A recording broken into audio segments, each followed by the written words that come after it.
Hallelujah. How many believe it tonight? Somebody turn to your neighbor and tell your neighbor, he's able. Tell somebody else, he's able. Y'all ready? Exceedingly, abundantly, above all you could ask for, according to the power that worketh in you. Gloire à Dieu. Kembo Naza. Je dis gloire à Dieu. Amen. J'ai eu beaucoup de mal à me décider sur ce que je devais vous dire aujourd'hui. Na bundi penza pona nzwa oesengena te abino lelo. Parce que l'heure est au bilan maintenant. Posiko moto na moto akotala ndenga lekisimbula oyo. C'est le moment où les gens s'arrêtent, ils examinent leur vie, réfléchissent à ce qui doit venir. Et il faut savoir qu'est-ce qu'il faut dire à toutes ces personnes. 1 Corinthiens chapitre 13, verset 13. Maintenant donc ces trois choses demain.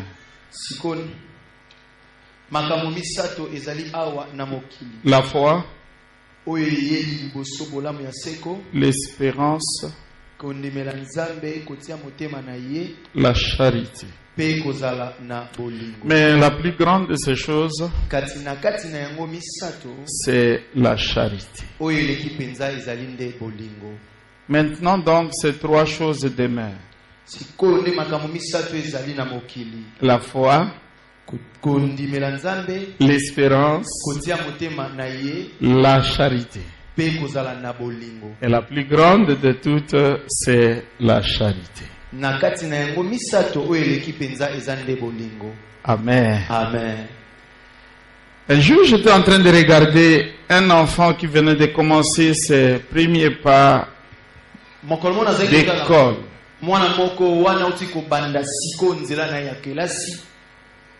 Première maternelle. J'ai regardé cet enfant et je me disais, oh Dieu, mais quel jour il va finir la maternelle? Et quel jour il va finir l'école primaire? Et quel jour il va finir l'école secondaire? Quel jour? Quand vous regardez cet enfant commencer, vous avez comme l'impression que ça ne va pas aller. Parce que vous voyez le long parcours qui est devant lui. Mais quand vous parlez avec les enfants, alors qu'il ne sait pas encore écrire son nom, l'enfant est capable de te dire, je serai pilote. Je serai général. Je ne sais pas si ça a changé. Où est Nazaré? J'ai vu Nazaré. Président. Donc il y a certaines années, il disait, je serai président. Alléluia. Amen. C'est quoi ça? C'est l'espérance. C'est l'espérance. Et je crois que la vie, elle se vit d'une manière, comment dire, elle ne nous pèse pas aussi longtemps que nous avons cette espérance.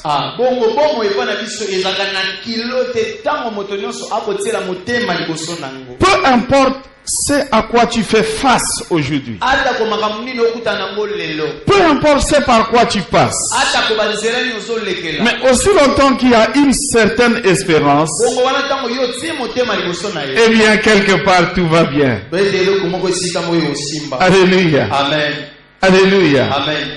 Et la Bible dit que dans la vie de tout homme, les choses qui doivent être permanentes,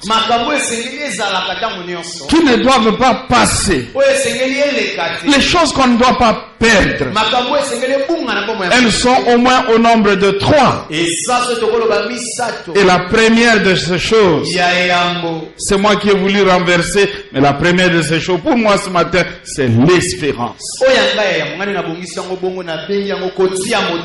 Avec l'espérance, l'avenir n'est pas si redoutable. Avec l'espérance, le parcours n'est pas si redoutable. Avec l'espérance, on est calme et même on est content. Bien aimé, les bébés que nous transportons n'ont aucun compte. Mr. Belly, il a déjà un compte? Pas encore. Pas encore. Donc nos bébés n'ont pas de compte. Nos enfants n'ont pas de compte. Mais il faut les voir. Lorsqu'ils se réveillent le matin, ils jouent. Ils sont contents. Alors qu'il n'a même pas un salaire à attendre à la fin du mois. Vous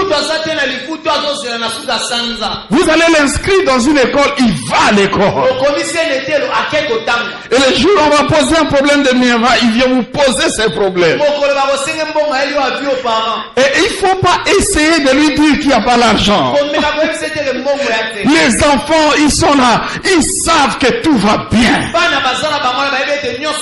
Mais toutes ces choses ne fonctionnent que dans l'espérance des enfants. Et celui qui s'engage sur le chemin de la vie ne doit pas se débarrasser de l'espérance. Amen.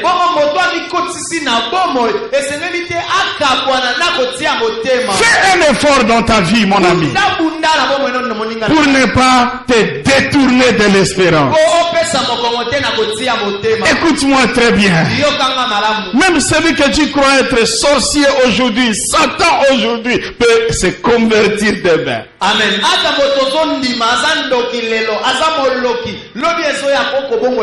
L'espérance nous présente le lendemain sous leur belle couleur.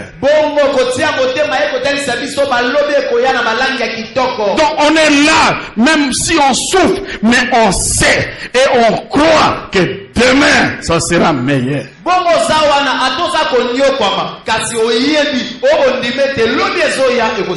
Même si tout celui qui a espéré ainsi n'est pas parvenu à cette espérance, peu importe. Bien aimé, c'est ton droit d'espérer pour des lendemains meilleurs.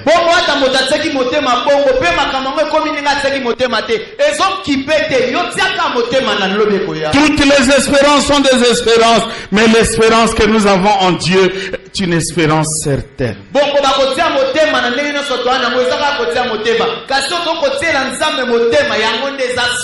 Si nous sommes chrétiens, nous savons que notre dernier rendez-vous n'est pas avec la tombe. Parce qu'il se passera ce qui s'est passé du temps de Lazare. Il est mort. Il a été enterré. Mais une semaine après, celui qui l'aimait est allé à son sépulcre. Et il a appelé par son nom. Et il lui a dit, Lazare, sors. Et le mort sortit. Bien que ses pieds étaient liés, quoique ses mains étaient liées, mais il n'a pas manqué à l'appel. L'espérance des chrétiens nous dit que même si je meurs, je ne finirai pas ma course dans le tombeau, parce qu'il reviendra. Il m'appellera par mon nom. Il me réveillera de mon sommeil. Il m'attirera vers lui. Je monterai dans les airs. Je le rencontrerai. Je mangerai avec Abraham. Je mangerai avec David. Je mangerai avec les saints qui nous ont précédés. C'est cela l'espérance des chrétiens. Bien-aimés, tous ceux qui se sont déconnectés de l'espérance ont ouvert la porte au terrorisme. Pourquoi les gens deviennent des terroristes? Parce qu'ils ne croient plus à rien. Ils n'espèrent plus aucune justice. Ils n'espèrent plus à quelque chose de bon. Alors ils disent, Ebeba.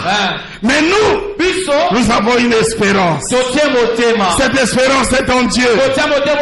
Ma Bible me dit, je connais les projets que j'ai formés sur toi. Alléluia. Projet de paix. Afin de te donner. Et moi je voudrais dire afin de t'assurer un avenir et de l'espérance. Il y a donc un avenir, mes amis. Un avenir qui attend la pierre vivante. Un avenir qui attend les papas qui sont d'ici. Un avenir pour les mamans qui sont d'ici. Et je suis dans la joie. Parce que ceci est un projet. Ce n'est pas juste une idée, mais un projet élaboré par Dieu. Et puisque c'est le projet de Dieu, il ne manquera pas de financement. J'ai une espérance. J'ai une espérance. J'ai une espérance. J'ai une espérance. Et je me l'ai dit, si ce jour-là, il sera possible, il sera capable de m'enlever. Je sais qu'en ce jour, il ne manquera pas de force pour m'élever. Ce jour-là, il va m'enlever. Mais aujourd'hui, il va m'élever. J'ai cette espérance-là dans le Seigneur. J'ai cette espérance. Bien-aimé, si Dieu est capable de vous amener au paradis, il sera capable de vous amener chez vous. Dans votre maison, de vous amener chez vous. Alléluia. Amen. J'ai cette espérance. C'est trois choses demain. Et la première des choses qui doit demeurer en toi, c'est cette espérance-là. Ne perds pas l'espérance. Les disciples d'Emmaüs disaient, nous espérions que ce serait lui. Nous espérions. Bien-aimé, avec Dieu, l'espérance n'appartient jamais au passé. Amen. L'espérance, c'est la première des choses. Peu importe ce que 2015 a été pour toi. Alléluia. Même si tu t'es débattu et tu t'es battu sans grand résultat, je voudrais t'assurer, il y a une espérance pour toi en Dieu. Pour toi en Dieu. Et ma Bible m'encourage beaucoup. Lorsque je lis l'histoire de Job, vous savez, Job n'était pas un jeune homme. À lire son histoire, ça pouvait être même un vieux monsieur. Parce qu'il avait des enfants qui étaient chacun chez eux. Donc, ces enfants étaient adultes. Et donc, les papas devaient être beaucoup plus adultes. Et lorsqu'on perd tout à cet âge-là, qu'est-ce qui reste encore à...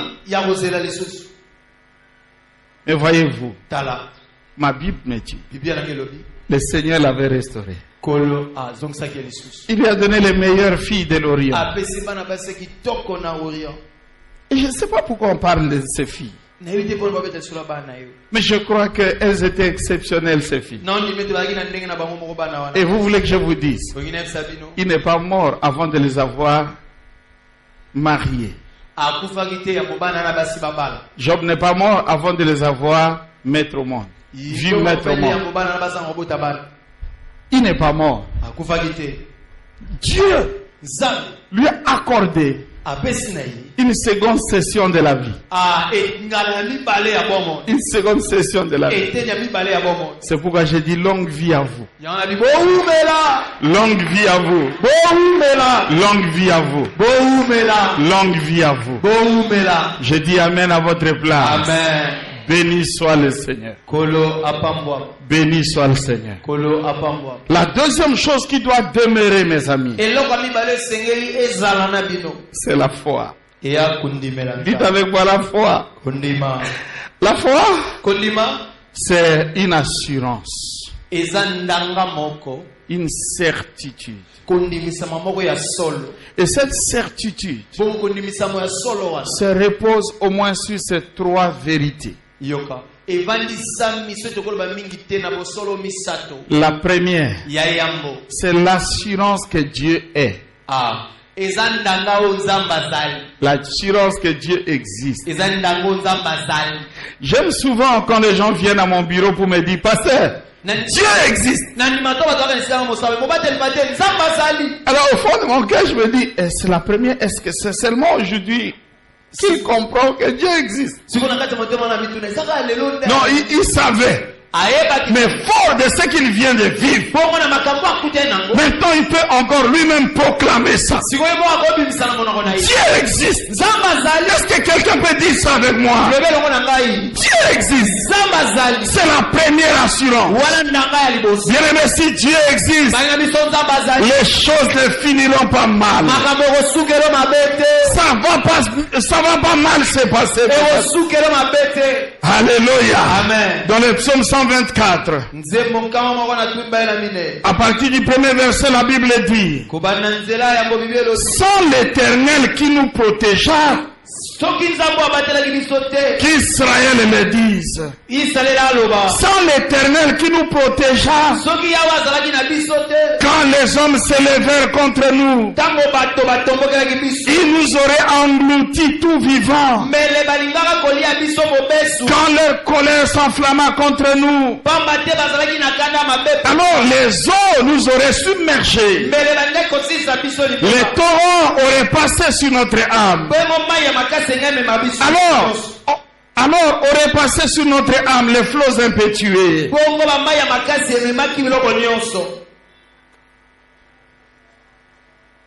Béni soit l'Éternel, qui ne nous a pas livrés en proie à leurs dents. Notre âme s'est échappée comme l'oiseau du filet de l'oiseleur. Les filets s'est rompu. Notre âme s'est échappée comme l'oiseau s'échappe des filets des oiseleurs. Les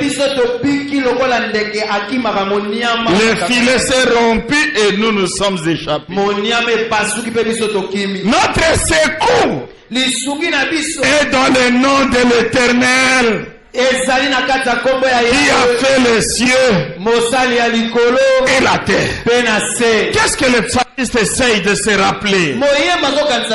Il essaye de se rappeler tous les temps où les hommes s'étaient levés contre eux, des moments d'hostilité où ils avaient vraiment peur de disparaître, parce que ceux qui se levaient contre eux étaient des hommes forts, c'était des hommes puissants, et ils sentaient qu'ils étaient trop petits pour faire face à de telles armées.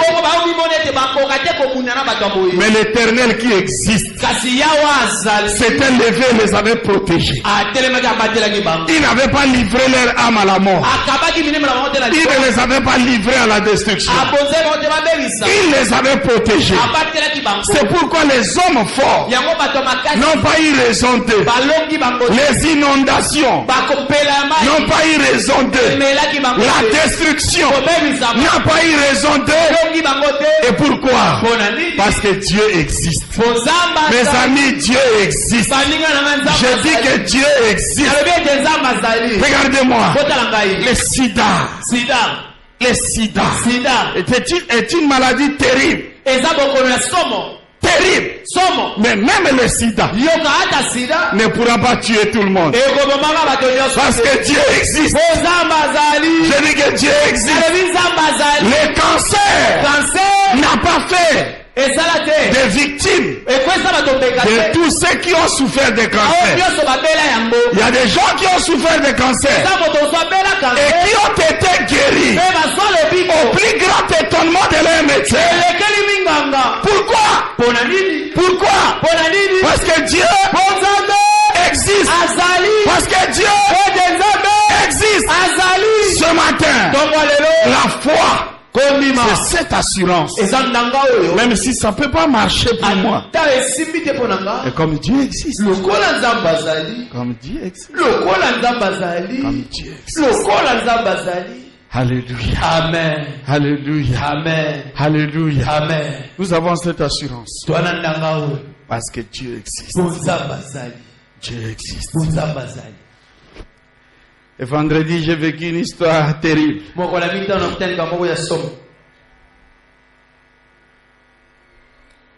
La personne qui était chargée d'arranger l'histoire de mon billet s'était mal prise.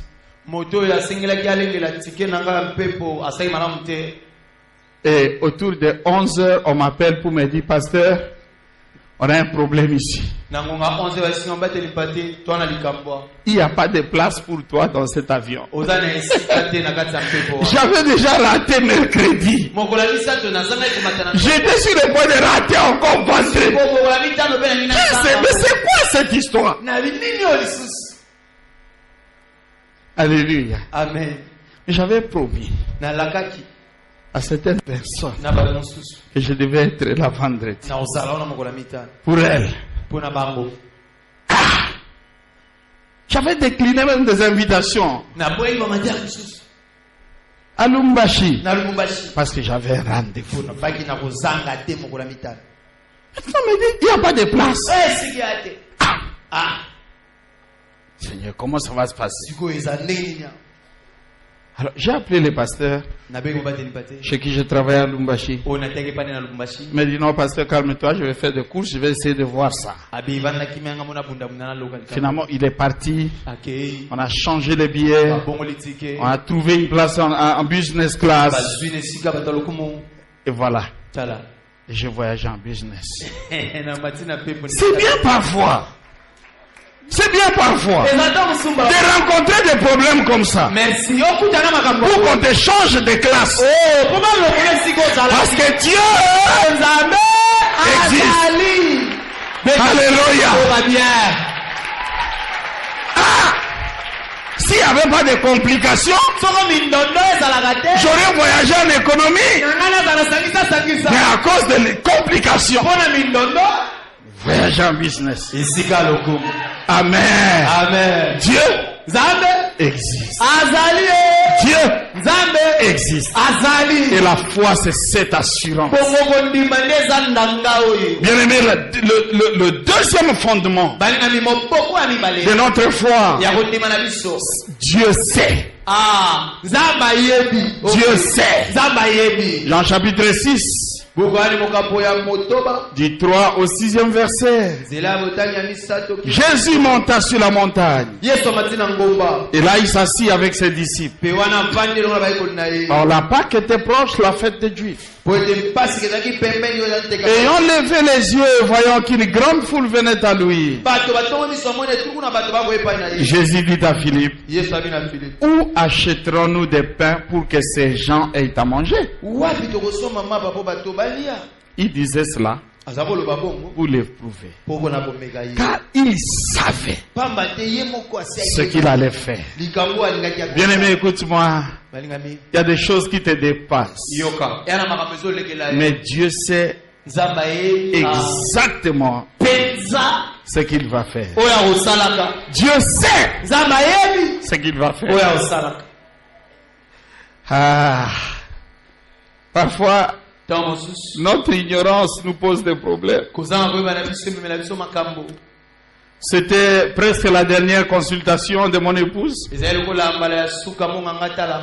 Nous sommes allés rencontrer son médecin. Et puis il a demandé que j'entre. On était là. Il commençait à écrire. Il a écrit. La première page s'est remplie. Il a tourné. Écrit. Je dis, mais qu'est-ce qui se passe ici? Et quand il finit, il nous dit, bon, il y a quand même un problème. Parce qu'en fait, l'enfant est dans une position de siège complet.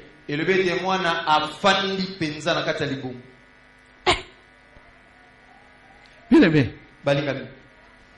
Mais la vérité, c'était quoi? La vérité, c'était que moi, je n'avais même pas $5 sur moi. Maintenant, si on devait arriver à la césarienne, oh, mais ça, c'est l'enfer sur terre. Comment j'allais faire? J'ai dit à Dieu, et c'est quoi ça? Bon. Et puis nous sommes allés rendre visite à une servante de Dieu. Avant de partir, elle a demandé de prier avec Mamie. Elle a commencé à prier. Et pendant qu'elle priait, Mamie a senti un mouvement dans son ventre.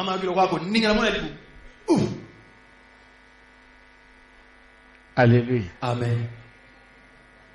La semaine qui suivait, on devait repartir voir les médecins. Pose la question. Qu'est-ce que vous avez fait? Il dit non. On n'a rien fait. On n'a rien fait. Mais qu'est-ce qui s'est passé? Pour que l'enfant qui était dans une position de siège complet maintenant prenne la bonne position. Et cet enfant-là, c'est ma fille là-bas. Et des princesses là. Alléluia. Amen. Ha! Bien aimé, c'est que nous on ne savait pas. Dieu savait. Alors nous avons cette foi parce que Dieu sait. Bien aimé, la connaissance de Dieu ne se limite pas comme la tienne. Dieu sait. Si tu ne sais pas de quel côté te viendra le secours, mais Dieu lui sait de quel côté le secours viendra pour toi. Est-ce que je parle à quelqu'un? Béni soit le Seigneur. Le secours viendra de la part de Dieu. Il a la formule des choses difficiles. Il a la formule des choses impossibles. Et lorsque nous savons que Dieu sait, alors nous sommes calmes et nous croyons. La foi se repose sur un troisième fondement. Et le troisième fondement, c'est que Dieu peut. Dites avec moi, Dieu peut. Alléluia. Amen. Il y a une histoire dans le livre de Daniel. Je souhaite que vous alliez le lire à la maison. Chapitre 3 du 12 au 17e verset. On a conseillé au roi de construire une statue et d'engager tout son royaume à adorer cette statue. Mais il y avait dans le royaume Daniel et ses compagnons. Et les compagnons de Daniel ont refusé de se prosterner devant cette statue. Ce n'était qu'une statue. Ce n'était pas Dieu. Et il ne faut pas demander à un juif de se prosterner devant une statue. Et quelle que soit la loi, ils ont refusé de fléchir. Alors, on les a accusés. Et la nouvelle parvint au roi, qui était fâché et qui les a fait venir. Ils ont dit peut-être qu'ils n'obéissent pas parce que moi je ne suis pas là. Mais cette fois-ci je serai moi-même présent.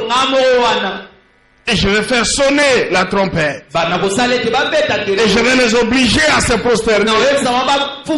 Et au lieu de dire ce qu'il avait à dire, il va plus loin. Et il leur dit, et quel Dieu va vous délivrer de mes mains? Parce que je suis le roi. J'ai le pouvoir sur vous. Et ce que je décide, je le fais exécuter. Et personne ne va m'intimider. Qui vous délivrera de mes mains? Alors les compagnons de Daniel de dire, oh roi, nous n'avons pas besoin de te répondre là-dessus. Mais notre Dieu peut nous délivrer. Bien-aimé, écoute-moi. Peu importe la situation à laquelle tu fais face, si Dieu le veut, il peut te délivrer de cette situation. Alléluia. Amen. Rien n'est impossible à Dieu. Rien n'est trop difficile pour Dieu. Alors, en ce jour, alors que nous sommes en train de voir cette année partir, alors que certaines choses n'ont pas trouvé leur solution, et ces choses qui te disent, qui pourra te délivrer du sort qui t'attend? Je veux que tu conserves la foi et que dans la foi tu dises à ces choses, mon Dieu peut me délivrer de toi. Mon Dieu peut me délivrer de toi. Béni soit le Seigneur. La foi, c'est la deuxième chose que tu ne dois pas perdre. Église du Seigneur, c'est par la foi que nous pouvons plaire à Dieu. C'est par la foi que tout peut devenir possible pour nous. Certes, dans la science, il y a beaucoup d'intelligence. Mais le départ de toute science, c'est la foi. C'est la foi. Vous ne pouvez pas, sans croire, oser croire à quelque chose, vous lancer dans les recherches dans ce domaine-là.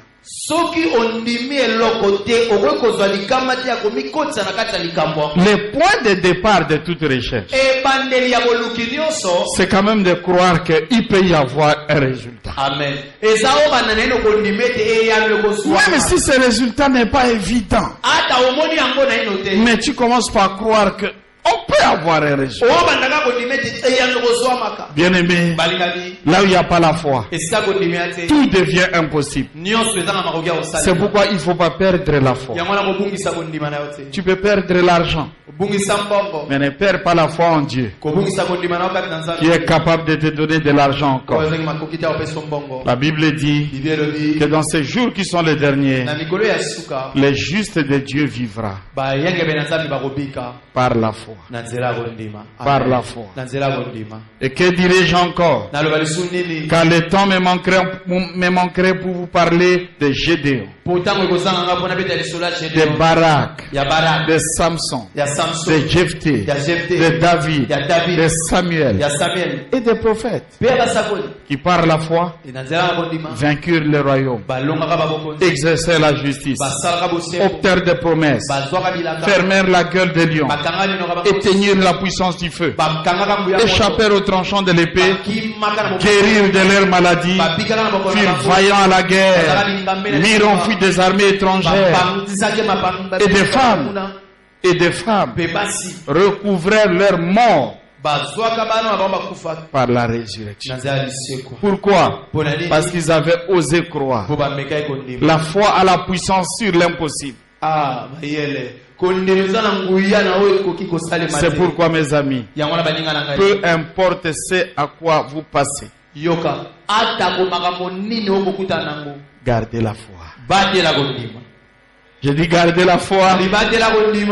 Je dis garde la foi. Aide-moi, dis à ton voisin, garde ta foi.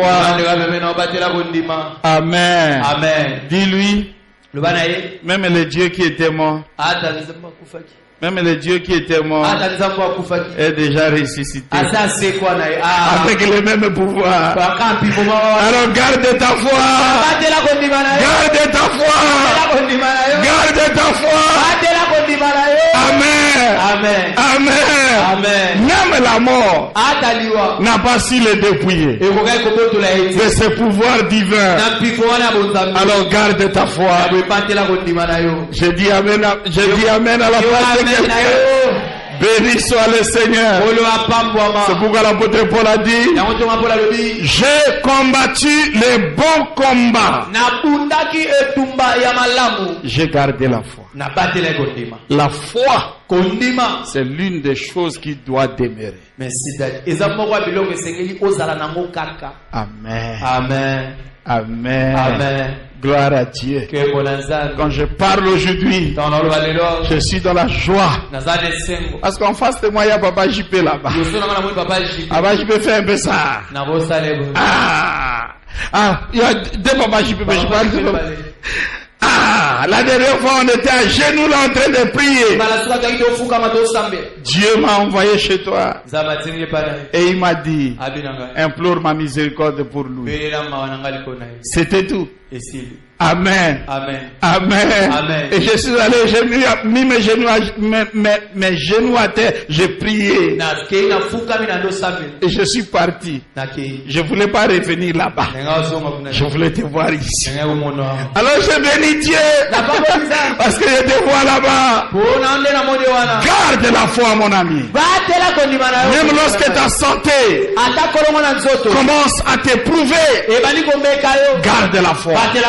Est-ce que je parle à quelqu'un? Béni soit le Seigneur. Il faut que je termine ce matin. Et je dois terminer par la dernière chose qui doit demeurer. C'est l'amour. Il faut garder l'espérance, garder la foi et garder l'amour. Bien-aimé, en cette fin d'année, il faut avoir un amouromètre. Testez ça. Testez dans ton cœur si l'amour existe encore. Amen. Amen. La foi est extraordinaire parce qu'il te permet d'opérer même des miracles. Il te permet de transporter les montagnes. L'espérance est merveilleuse parce qu'il te permet de vivre au-dessus de la situation présente. Mais la plus grande des choses, c'est l'amour. C'est l'amour. Il faut que l'amour demeure. Quand je parlerai les langues des hommes et des anges, si je n'ai pas la charité, je suis un airain qui résonne, une cymbale qui retentit. Et quand j'aurai les dons de prophétie, la science de tous les mystères et toute la connaissance, quand j'aurai même toute la foi jusqu'à transporter les montagnes, si je n'ai pas la charité, je ne suis rien. Et quand je distribuerai tous mes biens pour la nourriture des pauvres, quand je livrerai mon corps pour être brûlé, si je n'ai pas la charité, cela ne me sert de rien. La charité est patiente. Elle est pleine de bonté. La charité n'est point envieuse. La charité ne se vante point. Elle ne s'enfle point d'orgueil. Elle ne fait rien de malhonnête. Elle ne cherche point son intérêt. Elle ne s'irrite point. Elle ne soupçonne point le mal. Elle ne se réjouit point de l'injustice, mais se réjouit de la vérité. Elle excuse tout. Elle croit tout. Elle espère tout. Elle supporte tout. La charité ne périt jamais. Alléluia. Amen. L'amour. Bien-aimé, aujourd'hui, l'amour est en danger de mort dans notre monde.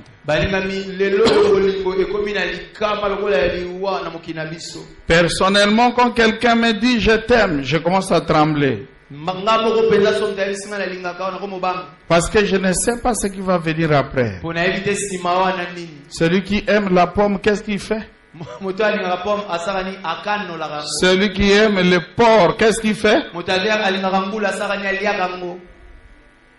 Et celui qui aime, qui t'aime, qu'est-ce qu'il va faire? Je ne sais pas. L'amour du monde est un amour dangereux. Dangereux. Mais ici, Dieu veut. Dieu veut que nous puissions développer l'amour. Et l'amour ici, c'est n'est pas seulement manifester la puissance de Dieu sur les hommes, mais témoigner de l'amour de Dieu envers les hommes.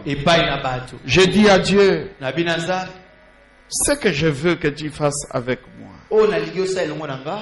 je veux que tu le fasses. Non pas pour prouver aux gens que je suis puissant. Non. Mais pour que par ta puissance, je sois capable de secourir les hommes. Pourquoi Dieu doit vous rendre puissant? Il ne doit pas vous rendre puissant pour que vous soyez puissant sur les hommes. Et il doit vous rendre puissant pour que vous soyez en mesure de secourir les hommes. De secourir les hommes. D'aider les hommes. Pourquoi Dieu doit vous donner beaucoup d'argent? Pour que vous soyez capable d'aider beaucoup de gens. C'est pour ça. Et si nous n'avons pas ce cœur,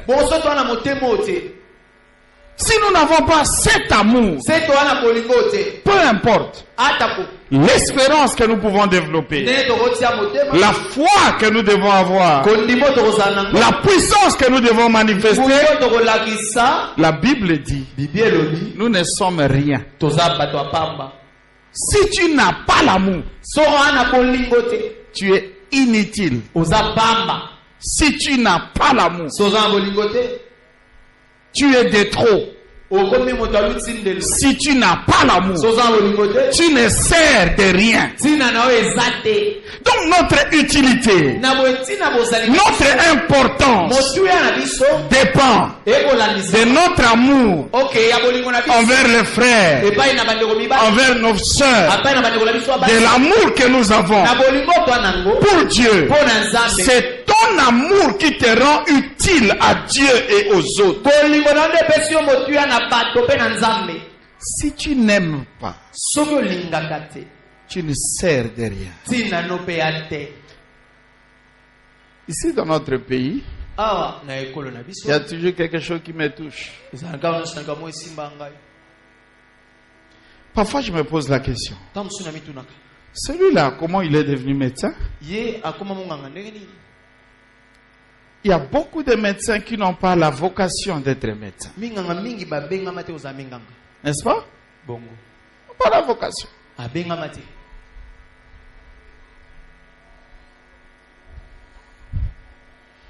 Mais pourquoi je parle de médecins? Laissez-moi parler des pasteurs. Il y a des pasteurs qui n'ont pas la vocation de pasteur. Ils n'ont pas le cœur pour les brebis. C'est terrible. Quand vous allez à l'internet, vous regardez ce que les gens font avec ce qu'ils appellent puissance de Dieu. Parfois je me pose toutes les questions. Comment je peux vous prendre comme vous êtes là, avec la puissance de Dieu, et vous envoyer brouter la pelouse? Et ça se fait ici à l'internet. Et quelqu'un le fait pourquoi? Montrer qu'il est puissant. Puissant. Mais le Dieu Tout-Puissant, bon, il nous a donné des herbes à manger, mais pas la pelouse quand même.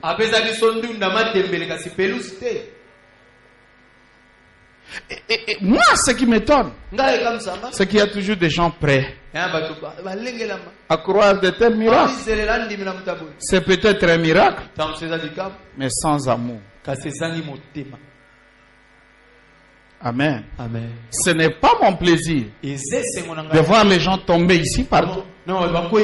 Non, c'est pas mon plaisir. Alléluia. Amen. Est-ce qu'il y a déjà quelqu'un sur qui j'ai imposé les mains ici dans cette église? Quelqu'un? Est-ce que je vous bouscule? J'utilise la main forte des pentecôtistes. Non. Le Seigneur dit impose la main. Il m'a même pas dit que je dois imposer la main seulement sur la tête. C'est pourquoi certaines personnes, je leur impose la main sur l'épaule. Pourquoi? Parce qu'il a dit c'est moi impose la main. Mais il y a des gens, ils t'imposent la main sur le visage. Il appuie, il t'empêche de respirer. Alors l'unique moyen de te dégager, c'est que tu tombes. Comme ça, il va te laisser.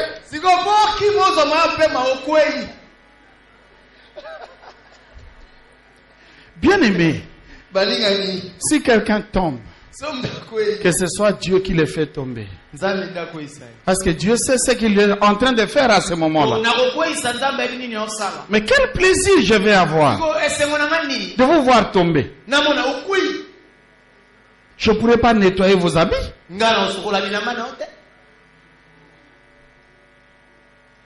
Si ce n'est pas par amour que je dois vous prêcher, ma prédication ne sert à rien. Si ce n'est pas par amour que maman prépare du foufou pour ses enfants, ce foufou ne sert de rien. Bien-aimé, ne développez pas seulement la foi, ne développez pas seulement l'espérance, ne développez pas seulement la connaissance, mais développez votre cœur. S'il y a quelque chose que Dieu attend de nous, c'est que nous puissions nous aimer les uns les autres. Et si l'amour n'est pas là, nous ne servons de rien. Nous ne sommes rien. C'est l'amour qui nous donne toute notre importance. L'importance d'une mère, l'importance d'un père, c'est son amour envers ses enfants. Je dis aux enfants congolais, il faut poser la question à vos parents qui travaillent. L'allocation familiale est de combien? Et de combien? Mais si vous nourrissez, c'est parce qu'il vous aime. Ce n'est pas parce que non. D'ailleurs, dans ce qu'on lui donne là-bas, il y a la part des enfants, il n'y a rien. Et si vous voulez enfant, on va seulement prendre cette allocation, on vous donne. Gérez ça. Vous saurez qu'il n'y a rien. Mais si vous mangez tous les jours, si on vous habille, si on vous entretient, c'est parce que les parents vous aiment. Est-ce que je parle à quelqu'un? Chaque fois que je pense aux parents congolais, il y en a qui se sont privés de restos, privés de voyages, privés de beaux habits, privés de tout. Parce que à cause de l'amour qu'ils ont pour leurs enfants, au moins que ces enfants mangent, au moins que ces enfants étudient. Et les enfants ne peuvent pas s'imaginer de quel sacrifice les parents consentent, mais fils que pour qu'ils étudient. C'est pourquoi si tu es un enfant dans cette église, je t'interdis de jouer à l'école. Va à l'école pour étudier. Ne joue pas. Parce que tu ne peux pas imaginer quel sacrifice. Alléluia. Amen. Alléluia. Amen. L'amour L'amour, mes amis. Là où il y a l'amour, là où il y a l'amour, il y a la patience. Regardez comment nous patientons vers nos enfants. Depuis son premier jour, tous les dégâts que les enfants font à la maison, on les porte, on les supporte, on est patient parce qu'on les aime. Les enfants sont dangereux. Parfois ils attendent seulement que tu t'habilles pour se soulager. C'est soulage sur toi. Mais cet enfant, il faut encore chercher quel autre habit il faut mettre. Et qu'est-ce qu'il va faire? Tu patientes. Il sait qu'un jour il va grandir, il ne va plus jamais faire ça. Bien aimé, l'amour est plein de bonté. L'amour n'est pas envieuse. Ouf. Bon. C'est ici, hein? Excusez-moi, je suis en train de partager en même temps les prouesses de la cuisine derrière moi. Compliqué. Bon. C'est compliqué. Amen. Amen. C'est pourquoi on doit terminer la construction et être épargné de ça. Parfait. Pardonnez-nous pour ça. Bien aimé, l'amour ne se vante point. Quel est ce papa? S'il se lève le matin, il va acheter du pain pour ses enfants, il donne l'omelette pour ses enfants et il va chez Molière dire, il faut aller voir le nombre de pains que j'ai acheté. Papa,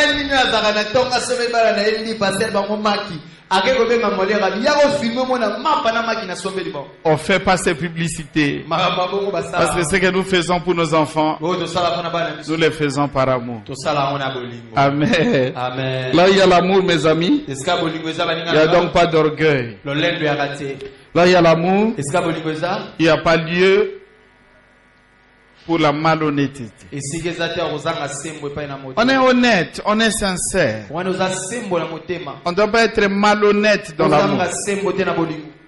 Là il y a l'amour, on ne cherche pas son propre intérêt. Ça dit l'amour n'est pas égoïste.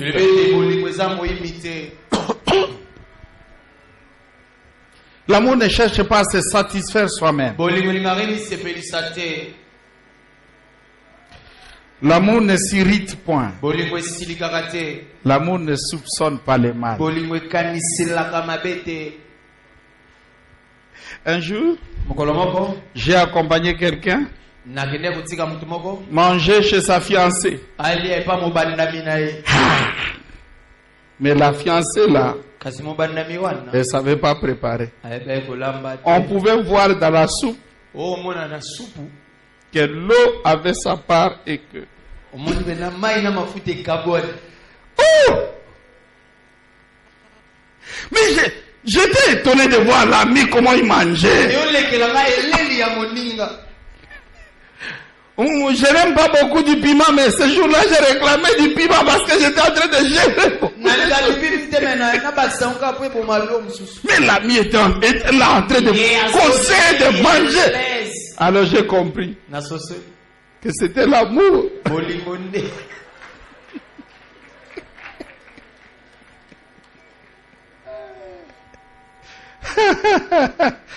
Non, il est capable de te dire. Non, tu vois, il n'y avait pas suffisamment de feu, tu vois.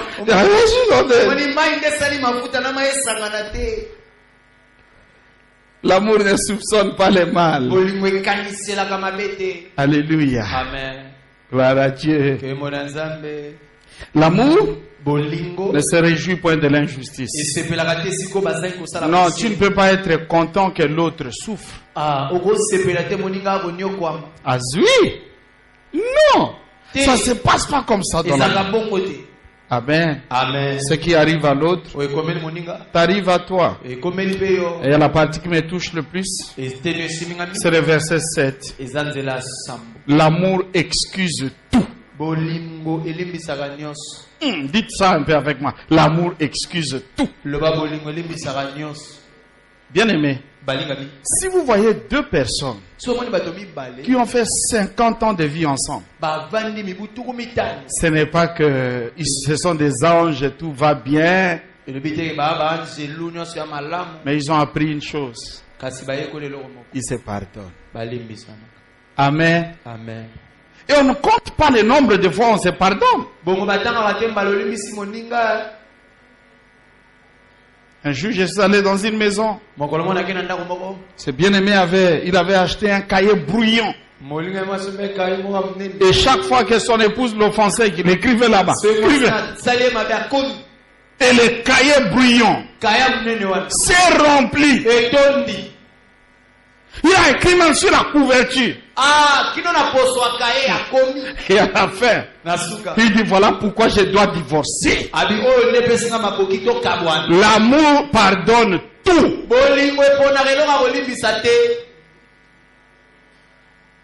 Il ne se nourrit pas de la haine. Je dis amen à votre place. Alléluia. Amen. Donc l'amour connaît le pardon. L'amour croit tout. Ça veut dire que ce qui règne dans l'amour, c'est la confiance.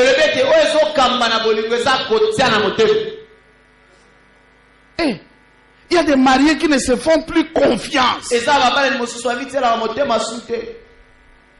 Quand l'autre dort, il parcourt son téléphone. Virtuel.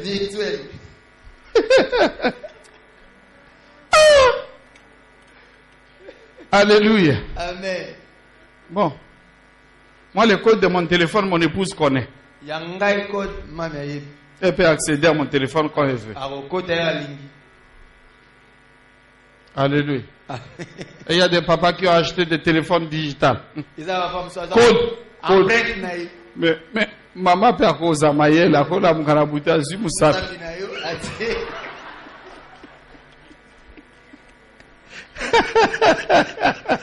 Alléluia. L'amour croit tout. Ça ne veut pas dire que l'amour est naïf. Mais ça veut dire que ce que nous cultivons dans l'amour, c'est la confiance. Mais c'est un calvaire de vivre avec quelqu'un en qui tu n'as pas confiance. Je suis allé, sans aller régler un problème dans une famille. Monsieur dormait toujours avec un couteau sous son oreiller. Mais mon frère, mais par un faux mouvement, ce couteau-là peut te trancher la gorge. Et voici ce qu'il nous dit. Il dit, tu vois, mon épouse, elle est forte, elle est plus forte que moi. Alors, je mets le couteau au cas où. Au salaire qui passe, ça va vraiment vraiment. Ah! Les couteaux! Mais... Alléluia. Si vous avez un problème de confiance, réglez ce problème ce matin. Alléluia. Ne dormez pas avec un couteau, s'il vous plaît.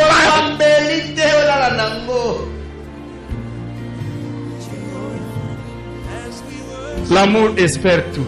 Il y a l'espérance dans l'amour, mais l'amour supporte tout. Ça veut dire qu'il y a la persévérance dans l'amour. Persévérez dans votre amour. Alléluia. Amen. Alléluia. Amen. Gloire à Dieu. Nous voulons célébrer les jubilés de mariage ici. 50 ans de mariage, 65 ans de mariage. On veut célébrer ça ici dans Amen.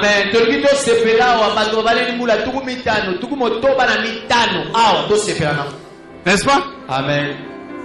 On ne veut pas avoir des histoires ratées de mariage. On ne veut pas ça. Enfin, l'amour ne périt jamais. C'est pourquoi, bien aimé, peu importe ce qui arrive dans le foyer de quelqu'un,